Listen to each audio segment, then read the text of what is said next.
ஸ்ரீ குருபியோ நமஹ. எல்லோருக்கும் நமஸ்காரம்.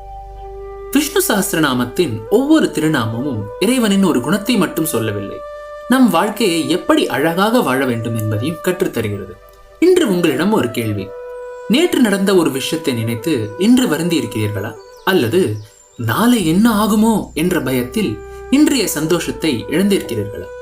நம்மில் பெரும்பாலானோர் நேற்றின் நினைவுகளுக்கும் நாளைய கவலைகளுக்கும் நடுவே இன்றைய வாழ்க்கையை வாழ மறந்து விடுகிறோம். ஆனால் நமக்கு கிடைத்த மிக பெரிய பரிசு இன்று என்பதை விஷ்ணு சஹஸ்ரநாமத்தின் 4வது திருநாமம் நினைவூட்டுகிறது. ஓம் பூத பவ்ய பவத் பிரபவே நமஹ என்ற திருநாமம் தான் அது.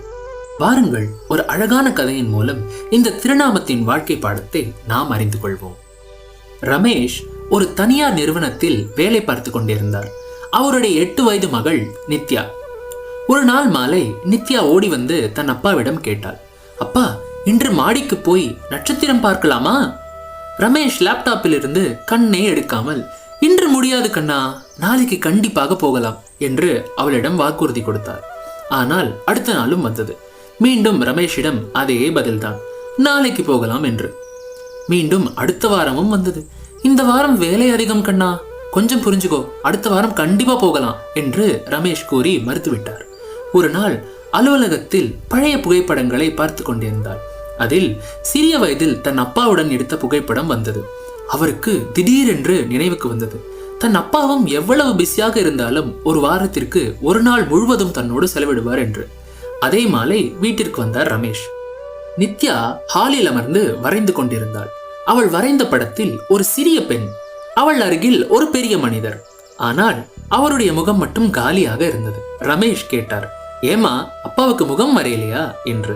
நித்யா சிரித்து கொண்டே சொன்னாள், அப்பா, நீங்கள் எப்போதும் லேப்டாப்பில் தான் இருப்பீங்க, அதனால உங்க முகம் நினைவுக்கு வரல அப்பா அப்படின்னு. அந்த ஒரு வார்த்தை ரமேஷின் மனதை உடைத்தது. அன்றிரவு லேப்டாப்பை மூடிவிட்டு மகளின் கையை பிடித்து மாடிக்கு சென்றார்.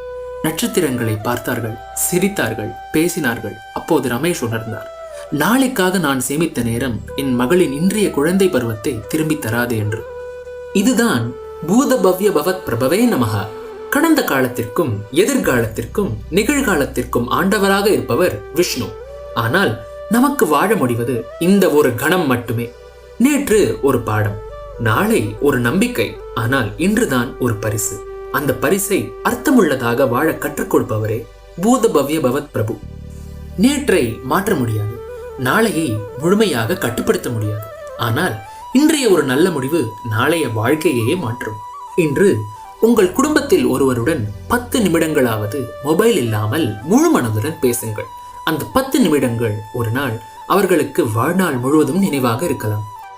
எனவே பூத பவ்ய பவத் பிரபு என்ற விஷ்ணு சஹஸ்ரநாமத்தின் 4வது நாமம் நமக்கு கற்றுக் கொடுப்பது, நேற்றையை நினைத்து வருந்தாது, நாளையை நினைத்து பயப்படாது. இன்று என்பது இறைவன் உனக்கு கொடுத்த ஒரு அரிய பரிசு. அதை அன்போடும் அர்த்தமோடும் வாழ கற்றுக்கொள் என்பதே ஆகும். அதுவே பூத பவ்ய பவத் பிரபவே நமஹ. ஓம் பூத பவ்ய பவத் பிரபவே நமஹ. நன்றி. இது போல நிறைய ஆன்மீக பதிவுகளை நீங்க பார்த்து ரசிக்கணும்னு நினைச்சீங்கன்னா மறக்காம ஆலயா மியூசிக்கல்ஸ்க்கு சப்ஸ்கிரைப் பண்ணுங்க. மீண்டும் ஒரு நல்ல பதிவோட உங்களை நான் சந்திக்கிறேன். அதுவரை உங்களிடமிருந்து விடைபெறுவது உங்கள் ஆலயா மியூசிக்கல்ஸ்.